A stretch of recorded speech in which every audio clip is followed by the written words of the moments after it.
یہ داتا صاحب رحمۃ اللہ تعالیٰ علیہ کا کام. لوگ باتیں کرتے ہیں داتا کہنا ناجائز ہے، مزار پر جانا ناجائز ہے، حرام ہے، بدعت ہے، شرک ہے. میں نے اللہ سے پیار کیا، اس مخلوق کو اللہ نے میرے تابع کر دیا. جاتے ہوئے کہنے لگا جناب آیا اس لیے تھا کہ پتہ چلا تھا آپ اللہ کے ولی ہیں اور کوئی کرامت دیکھنے کو ملے گی، لیکن آپ کی کوئی کرامت دیکھنے کو ملی. داتا صاحب فرماتے ہیں آپ بڑا پیارا آپ کا جملہ ہے، فرمایا من نظر الی الخلق ہلاکا ومن نظر الی الخالق ملکا. دنیا ادھر کی ادھر ہو جائے بس میں نے اللہ سے پیار کرنا ہے. پاکستان کی سرزمین میں اللہ کی نعمت اور برصغیر پہ اللہ پاک نے اپنا فضل فرمایا. ایسی شخصیات ہمیں عطا کی جن کی محنت، جن کی لگن اللہ اور اس کے رسول کی محبت کی وجہ سے گھر گھر میں اسلام کا نور پھیلا. وہ باوقار شخصیات کے اندر جن کا سب سے باوقار نام آتا ہے وہ لاہور کی سرزمین پر راوی کے کنارے آرام فرما داتا علی حجویری رحمۃ اللہ تعالی علیہ کا نام ہے. آپ کے عرس کے دن ہیں اور ان کا نام، ان کا ذکر حصول برکت کے لیے کیا جاتا ہے تاکہ ہمارے دل کے اندر بھی اسلام کی محبت آئے، اللہ اور اس کے رسول کی محبت ہمارے سینے کے اندر شامل ہو. اللہ قرآن پاک میں ارشاد فرماتا ہے واللہ ورسولہ احق ان یرضوہ، کہ سب سے زیادہ اللہ اور اس کے رسول کا تم پر حق ہے.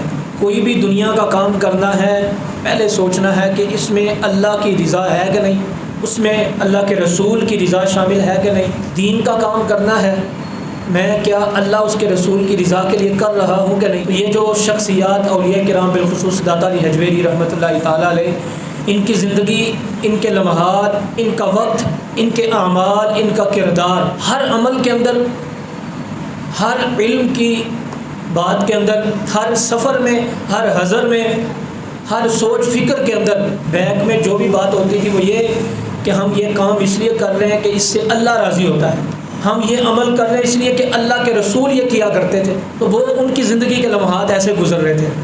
اور داتا علی حجویری رحمۃ اللہ تعالیٰ علیہ کا نام بھی علی ہے اور آپ کے والد صاحب کا نام عثمان ہے. علی بن عثمان حجویری رحمۃ اللہ تعالیٰ علیہ. افغانستان کے شہر غزنی میں آپ پیدا ہوئے. حجویر وہ محلے کا نام ہے، اس لیے آپ کو علی بن عثمان غزنوی بھی کہتے ہیں، حجویری بھی کہتے ہیں.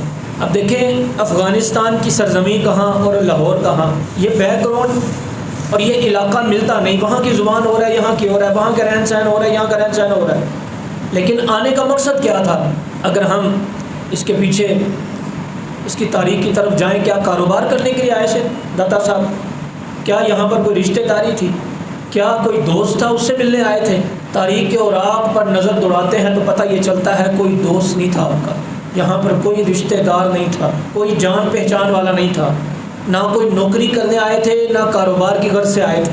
تو پتہ یہ چلا تھا 34 سال کا جوان اپنی جوانی کو چھوڑ کر لاہور میں، اپنے علاقے کو چھوڑ کر، اپنے والدین کو چھوڑ کر، اپنے رشتہ داروں کو چھوڑ کر، اہل علاقہ کو چھوڑ کر لاہور کیوں آتا ہے؟ تو پتہ یہ چلتا ہے کہ آپ کے پیر صاحب نے حکم دیا تھا لاہور جاؤ. کرنا کیا جا کر؟ وہاں پر اسلام کی دعوت دینی. ہندوازم عام تھا، بت پرستی عام تھی، اسلام کی دعوت دینی. پوچھ سکتے تھے کہ اسلام کی دعوت تو دینی ہے، کوئی روٹی کھلانے والا بھی ہوگا کہ نہیں، کوئی کاروبار بھی وہاں پر ملے گا کہ نہیں. آج کل تو پہلے بات یہ کہ جانا ہے کوئی روٹی شوٹی بھی پوچھے گا کہ نہیں، کوئی زیادہ راہ کوئی خرچہ دیں تاکہ میں نے وہاں پر ٹائم گزارنا ہے یا کاروبار ساتھ شروع کروں تو دین کا کام بھی کر لوں گا. سب سے پہلے دنیا کی بات ہوتی ہے، سب سے پہلے، کیونکہ قرآن کہتا ہے وَآثَرَ الْحَيَاةَ الدُّنْيَا. کچھ لوگ ایسے ہوتے ہیں دنیا کی زندگی کو ترجیح دیتے ہیں، نفس کی خواہشات کو، کہ نفس کی پہلے بات پوری ہو پھر ہم نماز کی بات کریں گے. پہلے روٹی کی بات کرو پھر زکوٰۃ کی بات کریں گے. پہلے ہمارے بزنس کی، کاروبار کی بات کرو پھر دین کی بات بھی کر لیں گے. لیکن آپ کے پیر صاحب نے حکم دیا، کوئی سوال نہیں کیا، کوئی ادھر ادھر کی بات نہیں کی، کوئی ادھر ادھر کی بات نہیں کی. آپ بغیر سوچے سمجھے آپ نے لاہور کا سفر شروع کر دیا. لاہور تشریف لائے، کوئی جاننے والا نہیں تھا، کوئی پہچاننے والا نہیں تھا، بس راوی کے کنارے اللہ کی عبادت شروع کی، لوگوں سے ملنا شروع کیا، لوگوں کو اسلام کی دعوت دینا شروع کی، اللہ کی جانب بلانا شروع کیا. تو جو لاہور کا حاکم تھا نا وہ ہندو تھا، بت پرست تھا اور جادوگری بڑی عام تھی. اس نے اپنے سپاہیوں کو بھیجا، یہ فقیر کہاں آ گیا ہے، ہمارے مذہب کی مخالفت کر رہا ہے، ہمارے مذہب کو ختم کرنا چاہتا ہے. تو اس کو کہو کہ لاہور سے نکل جائے ورنہ ہم مار کر تمہیں نکالیں گے۔ سپاہیوں نے آپ کو پکڑا، آپ نے بڑا سمجھایا، میں تو کوئی یہاں پر حکومت کرنے نہیں آیا، کوئی میری دنیا کی غرض نہیں، میں تو اللہ کی بات بتانے آیا ہوں۔ آپ کے ساتھ انہوں نے بڑی بدتمیزی کی، آپ کے خیمے کو آگ لگانے کی کوشش کی، لیکن اللہ کا کرنا ایسا ہوا کہ آپ کے خیمے کو آگ نہیں لگی، ہوا آتی آگ بجھ جاتی۔ وہ بڑے پریشان ہوئے، حاکم کے پاس گئے، جا کر کہا، ساری بات سنا دی کہ ایسے ایسے معاملہ ہے۔ اس نے بڑے غصے سے کہا کہ تم اس کو نکالو، یہ کہنا تھا تو کسی نے آ کر اس کو کہا کہ تمہارے محل کے اندر آگ لگ گئی ہے۔ بڑے لوگوں نے بجھانے کی کوشش کی تو کسی سیانے بندے نے اس کو کہا کہ تم نے لگتا ہے کسی کا دل دکھایا ہے۔ اس کے ذہن میں آیا وہ فقیر اس کا دل دکھایا، اس کے پاس گئے، داتا صاحب کے پاس آئے، داتا صاحب سے کہنے لگے آپ اللہ کی رضا کے لیے مجھے معاف کر دیں۔ آپ نے کہا جاؤ معاف کیا۔ کہتے ہیں آگ بھی بجھ گئی، جب آگ بجھی تو اللہ نے اس کے کفر کی آگ کو بھی بجھا دیا۔ وہ یوں کفر کی آگ بجھی، جو دل کے اندر ظلمت تھی، دل کے اندر کالب تھی، جو کفر کا اندھیرا تھا، وہ ختم ہو گیا اور کہنے لگا مجھے کلمہ پڑھا کے مسلمان کر دے۔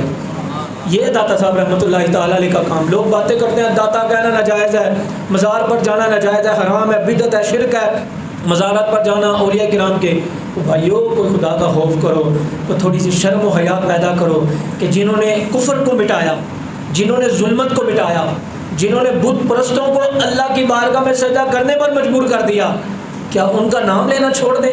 وہ اللہ کا فضل تھے، وہ اللہ کی رحمت تھے، وہ اللہ کی نعمت تھے۔ آپ رحمۃ اللہ تعالیٰ علیہ کی زندگی بڑی کمال کی زندگی ہے، بہت سارے واقعات ہیں، اگر ان کو ذکر کیا جائے اتنا وقت دے نہیں سکیں گے۔ میں آپ کے ملفوظات، کرامات آپ کی بہت بڑی ہیں، بڑی بڑی کرامات آپ کی مشہور ہیں، لیکن کرامات بھی ذکر کی جائیں تو بہتر ہے، لیکن ان کے فرامین میں 2 آپ کے سامنے عرض کرتا ہوں۔ آپ کی کرامت کے بارے میں ایک شخص بڑی دور سے آپ کے پاس آیا، چند دن آپ کے پاس گزارے تو سمجھا تھا اللہ کا ولی ہے اور کوئی کرامت دیکھنے کو ملے گی، ہوا میں اڑیں گے، ٹھیک ہے، کوئی اس طرح کا کام کریں گے، لیکن کوئی عمل نہیں دیکھا۔ جاتے ہوئے کہنے لگا جناب آیا اس لیے تھا کہ پتہ چلا تھا آپ اللہ کے ولی ہیں اور کوئی کرامت دیکھنے کو ملے گی، لیکن آپ کی کوئی کرامت دیکھنے کو ملی۔ آپ رحمۃ اللہ تعالیٰ نے اس کے باطن کی طرف توجہ فرمائی، فرمانے لگے مجھے بتا جتنے دن ہو گئے تمہیں آئے ہوئے یہاں پر، مجھے کوئی غیر شرعی کام کرتے ہوئے دیکھا ہے، خلاف سنت کام کرتے ہوئے دیکھا ہے، کوئی ایسا کام جس سے اللہ اس کے رسول ناراض ہو؟ آپ فرمانے کہ واللہ و رسول احق ان یردوہ، سب سے زیادہ اللہ اس کے رسول کا حق ہے، کیا میں نے حق ادا نہیں کیا؟ اس نے کہا بات تو ٹھیک ہے۔ تو آپ فرمانے لگے اس سے بڑی کرامت کیا ہو سکتی ہے؟ اس سے بڑا بندہ با کرامت کون ہو سکتا ہے کہ جو اللہ اس کے رسول صلی اللہ علیہ وسلم کے بتائے ہوئے طریقے پر ہر کام کرنے کی کوشش کرے۔ آج لوگوں نے کہا نا پیر وہ ہوتا ہے، ولی وہ ہوتا ہے جو کرامت دکھائے، وہ بے شک سنت کے خلاف چلتا ہو ہمیں منظور ہو جاتا ہے، بے شک شریعت کے خلاف چلتا ہو ہمیں منظور ہوتا ہے، نماز نہ پڑھے کوئی چھوٹی موٹی کرامت دیکھ لیا۔ ہمارے بزرگ فرماتے ہیں کوئی شخص ہوا میں اڑتا ہو، پرندوں سے باتیں کرتا ہو، پرندوں سے باتیں کرتا ہو، دنیا ادھر کی ادھر کر دے، لیکن وہ شریعت کے خلاف چلتا ہے تو سمجھ لو وہ جادوگر ہو سکتا ہے، وہ آنکھوں میں پردہ ڈال کر لوگوں کو گمراہ تو کر سکتا ہے لیکن اللہ کا ولی نہیں ہو سکتا۔ اللہ کا ولی وہ ہے جو شریعت پر چلتا ہے، جس کے چہرے پر داڑھی ہو، نماز کا وقت ہو نماز بھی پڑھتا ہو، اس کو تم تہجد پڑھتا دیکھو، تم روزے رکھتا ہوا دیکھو، اس کو تم لوگوں کی بھلائی کا کام کرتے ہوئے دیکھو۔ آج کل حالات ایسے ہیں، بڑی گاڑی پر آتا ہے پیر، بڑا پیر ہے وہ، چھوٹی گاڑی پر آئے تو چھوٹا پیر، ٹھیک ہے، اور پھر جس کو نذرانے زیادہ ملتے ہیں وہ بڑا پیر۔ عجیب و غریب صورتحال ہے ہمارے معاشرے کے اندر کہ ہم اس کو پیر مان لیتے ہیں، شریعت پر وہ چلتا نہیں ذرہ برابر بھی، تو ہمارے لیے وہ قابل قدر ہے۔ کیسی قابل قدر ہے بھائی؟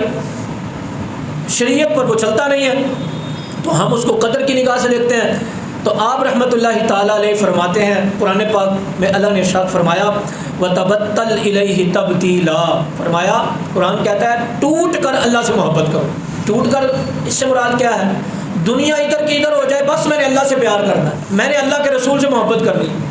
آپ فرماتے ہیں اس طرح اللہ سے محبت کرو کہ ٹوٹ کر اللہ سے پیار کرنا ہے، کہ دنیا ناراض ہوتی ہے ہو جائے، نقصان ہوتا ہے تو ہو جائے، بس میں نے اللہ کی بات کرنی ہے، اللہ سے محبت کرنی ہے۔ آج ہمارے معاشرے کے اندر اس چیز کی کمی ہے، دنیا کو پہلے رکھتے ہیں اور اللہ کی محبت کو بعد میں، قرآن کی محبت بعد میں، دنیا کی بات پہلے۔ دنیا نے جو کہا وہ پہلے، اللہ کے رسول کی بات کو بعد میں، لیکن آپ نے کہا قرآن کہتا ہے وَتَبَتَّلْ إِلَيْهِ تَبْتِيلًا، ٹوٹ کر اللہ سے محبت کرو، ٹوٹ کر اس کی جانب جاؤ۔ یہ دیکھیں نا آپ بیٹھے ہوئے ماشاءاللہ، اللہ کا حکم کیا ہے؟ یا ایھا الذین آمنوا اذا نودی للصلاۃ من یوم الجمعہ، میں مثال دینے لگا ہوں، ٹوٹ کر سے مراد کیا ہے؟ اللہ فرماتا ہے ایمان والو جب مؤذن کی ندا سنو یعنی اذان کی آواز سنو سارے کام چھوڑ دو، فاسعوا الی ذکر اللہ، دوڑ کر میرے ذکر کی جانب آؤ۔ دوڑنے سے مراد کیا ہے؟ ہر کام کلوز، سب ختم، کسٹمر کھڑے ہیں بھائی میں نے نہیں سننی، رب کا حکم آ گیا، یہ ہے ٹوٹ کر محبت۔ ہمارا حال کیا ہے؟ ہم کہتے ہیں بیان تھوڑا سا آدھا ہو جائے یا تقریر ختم ہو جائے، جب دوسری اذان کی آواز آئے گی پھر جائیں گے، ایسے دوڑتے ہوئے وضو کریں گے، 2 فرض پڑھیں گے تو وہ واپسی۔ ٹوٹ کر محبت سے مراد کیا ہے؟ جہاں اللہ کا حکم ہو گیا دوسری بات ہے ہی نہیں، جہاں اللہ کے رسول کی بات آ گئی دنیا کی بات ہے ہی نہیں۔ دادا صاحب کہتے ہیں اس طرح اللہ سے محبت کرو۔ آپ نے پھر آگے حدیث لکھی، ایک شخص نبی اکرم صلی اللہ علیہ وسلم کی بارگاہ میں حاضر، یا رسول اللہ صلی اللہ علیہ وسلم کوئی ایسا عمل بتائیں کہ جس عمل کے کرنے کی وجہ سے مجھے اللہ سے پیار ہو جائے، میں رب سے محبت کر بیٹھوں۔ آپ نے فرمایا کوئی وظیفہ نہیں، کوئی رات کو جا کر تم نے کوئی وظیفہ کرنا ہے کہ یہ کام ہو جائے گا وہ ہو جائے گا۔ آپ نے فرمایا ازہد فی الدنیا یحبک اللہ، فرمایا دنیا سے دور ہو جا، جب دنیا سے دور ہو جائے گا خود بخود اللہ تجھ سے پیار کر لے گا، تجھے نہیں کہنا پڑے گا میں اللہ سے پیار کرتا ہوں۔ دنیا سے دور ہونے سے مراد کیا ہے؟ اس سے مراد یہ نہیں کہ بندہ اب بچوں سے دور ہو جائے، بندہ اب بیوی سے دور ہو جائے، والدین سے دور ہو جائے، ان کی خدمت نہ کرے، اس کا مطلب یہ نہیں، جو ضروریات ہے اس کو پوری کرے، لیکن نفس کی خواہشات جو آج کل چل رہی ہیں کہ بس دنیا ہی دنیا، وہ نہیں، جو ضروریات ہیں ان کو پورا کرنے کے بعد بس اللہ اس کے رسول کے ساتھ لو لگا لے۔ داتا صاحب فرماتے ہیں آپ بڑا پیارا آپ کا جملہ ہے، فرمایا من نظر الی الخلق ہلاکا ومن نظر الی الخالق ملکا۔ آپ فرماتے ہیں جس کی نظر مخلوق کی جانب ہو گئی نا، اس کے پاس اتنے پیسے ہیں، اس کا اتنا کاروبار ہے، ٹھیک ہے، اس کی اتنی عزت ہے، اس کا بزنس تو پاکستان میں بھی بیرون ملک میں بھی چل رہا ہے۔ من نظر الی الخلق، جس کی نظر خلق کی جانب ہو گئی، دنیا کی جانب ہو گئی، میرے بھائی کا یہ کاروبار ہے، میرے دوست کا یہ ہے، اس کی اتنی بڑی بلڈنگ ہے، اس کے پاس اتنی بڑی گاڑی ہے، ہلاک کا فرمایا وہ ہلاک ہو جائے گا، وہ ہلاک ہو گیا، وہ ختم ہو گیا، نہ دنیا کا رہا نہ آخرت کا رہا۔ فرمایا ومن نظر الی الخالق، اور جس کی نظر اللہ کی جانب ہو گئی، خالق کی جانب ہو گئی کہ اللہ کی رضا میں وہ راضی ہے، جو رب نے دیا ہے، یا اللہ جو تو نے دیا میں راضی ہوں، تو نے گاڑی نہیں دی میں راضی ہوں، تو نے بڑی بلڈنگ نہیں دی میں راضی ہوں، بڑا بزنس نہیں دیا میں راضی ہوں۔ تو فرمانے لگے جس کی نظر اللہ کی جانب ہوگی مالا کا، اللہ اس کو دنیا کا مالک کر دیتا ہے، جنت کا بھی مالک کرے گا۔ پھر آپ رحمۃ اللہ علیہ نے آگے ایک واقعہ لکھا، آپ فرماتے ہیں اس کی مثال آپ یوں بیان کرتے ہیں کہ آج کل ہمارے معاشرے کے اندر آپ اندازہ کریں، داتا صاحب رحمۃ اللہ تعالیٰ علیہ 400 سنہ ہجری میں آپ کو ولادت ہوئی ہے اور 465 میں آپ کا وصال ہوا ہے، یوں کہہ سکتے ہیں کہ تقریباً 1000 سال پہلے آپ کی ولادت ہے۔ 1000 سال پہلے کی آپ یہ بات بتا رہے ہیں کہ 1000 سال پہلے لوگ دنیا سے اس قدر محبت کرتے تھے، آج تو دنیا کے اندر ہی مگن ہو چکے ہیں۔ فرمانے لگے کہ جس نے مخلوق کی جانب نظر کر لی وہ ہلاک ہو گیا، جس نے اللہ کی جانب نظر کر لی وہ کامیاب ہو گیا۔ کہتے ہیں سلمان فارسی رضی اللہ تعالیٰ عنہ بڑی اللہ سے محبت کرتے تھے، کہتے ہیں آپ کا مہمان آیا تو کھانے کے لیے کوئی چیز نہیں تھی، تو مہمان کو ساتھ لیا تو بعد جنگل کی طرف نکل گئے، جنگل میں پہنچے تو جنگل کے پرندوں کو اور جو جانور تھے ان کو آواز دینے لگے، فرمانے لگے میرا ایک مہمان آیا ہے، پرندوں اور جو بھی جانور حلال ہے وہ میرے پاس آؤ، میں نے مہمان کی خدمت کرنی ہے۔ وہ مہمان بڑا حیران ہوا۔ داتا صاحب فرماتے ہیں کہ تھوڑی دیر کے بعد ایک ہرن موٹی تازی آپ کے سامنے آ گئی اور ایک پرندہ بھی آ گیا اور آپ کے پاؤں پر اس نے سر رکھ لیا۔ وہ آئی اس لیے تھی آپ کی آواز کو سنی، وہ مہمان کہنے لگا جناب یہ کیسے ہوا؟ تو سلمان فارسی رحمۃ اللہ تعالیٰ علیہ نے کیا کہا جو اللہ سے محبت کر لیتا ہے، جس کی لو اللہ سے لگ جاتی ہے، کائنات کا ہر ذرہ ہر مخلوق اس کی ہو جاتی ہے۔ میں نے اللہ سے پیار کیا، اس مخلوق کو اللہ نے میرے تابع کر دیا۔ لوگ آج کل یہ بھی سوال کرتے ہیں جیسے انجینئر مرزا جیسے کہ آج کل کیوں کرامت پیدا نہیں ہوتی؟ بھائی اصل میں با کرامت لوگ آج کل ہیں ہی نہیں، دنیا سے اس قدر محبت ہو گئی۔ آپ بڑے بڑے پیروں کو نکال لیں جن کو ہم کہتے ہیں گدی نشین، وہ ہم سے زیادہ دنیا سے محبت کر رہے ہوتے ہیں۔ اللہ کے ولی موجود ہیں اس وقت اللہ ان کی برکات عطا فرماتا ہے دنیا کے اندر. لیکن بات کرنے کا مقصد یہ ہے کہ بڑے بڑے پیر جن کو ہم کہتے ہیں یہ گدی نشین، یہ سجادہ نشین، وہ پتہ نہیں کیا کیا عجیب و غریب حرکات کر رہے ہوتے ہیں. ہم کس طرف جائیں؟ تو یہ آپ کے 2-3 فرامین بتانے کا مقصد یہ تھا کہ ہم بھی اللہ اس کے رسول سے محبت کریں بلا مبالغہ. یقین کریں داتا صاحب رحمۃ اللہ علیہ نے 30 سال 34 سال کی عمر میں آپ تشریف لائے، 30-31 سال آپ لاہور رہے اور آپ نے اس قدر اسلام کا پیغام عام کیا. آج آپ نظر کر سکتے ہیں کہ گھر گھر کے اندر اسلام کا نور ہے ان کی محنت کی وجہ سے. تو آج کوئی اٹھ کر کہہ دے داتا صاحب کا نام نہیں لینا چاہیے، وہ تو کچھ نہیں کر سکتے، تو تھوڑی سی بندہ شرم حیا پیدا کر لے کہ اس کا احسان کہ جس نے اسلام کا درس دیا، جس نے ہمیں جہنم کے کنارے سے نکال کر جنت میں داخلہ کر دیا، اس کا نام لینے سے منع کر رہے ہو، اس سے روک رہے ہو. آج ہمیں کوئی پانی پلا دے نا، ہم اس کا احسان یاد رکھتے ہیں. جو عقل مند ہوگا اس کا احسان یاد رکھے گا. تو جس نے ہمیں جہنم سے نکال کر جنت کی طرف راغب کیا اللہ کے حکم سے، اللہ کی عطا سے، تو ان کا نام لینا چاہیے تاکہ اللہ برکتیں عطا فرمائے. داتا صاحب رحمۃ اللہ تعالیٰ علیہ کا عرس آ رہا ہے، تو کوشش کیجئے گا یہ اگلے جو 3 دن ہے آپ کا عرس ہے، ہر گھر کے اندر جتنی اللہ نے توفیق دی ضرور فاتحہ پڑھیں. سورہ فاتحہ 3 بار سورہ اخلاص پڑھ کر کچھ نہ کچھ خرچ ان کے نام کا اپنے بچوں میں کر دیں، اپنے بچوں میں کر دیں، اپنے دوستوں کو بلا کر 2-4 کو کھلا دیں. یہ بڑی برکت ہوگی انشاءاللہ عز و جل. ہمارے بچوں کو بھی پتہ چلے گا یہ شخصیات ہیں. ہم نے ان کا نام لینا چھوڑ دیا تو ہمارے بچوں کو بھی نہیں پتا کہ یہ ہیں وہی. تو اللہ پاک عمل کرنے کی سعادت عطا فرمائے. آمین بجاہ النبی الکریم الامین صلی اللہ علیہ وسلم.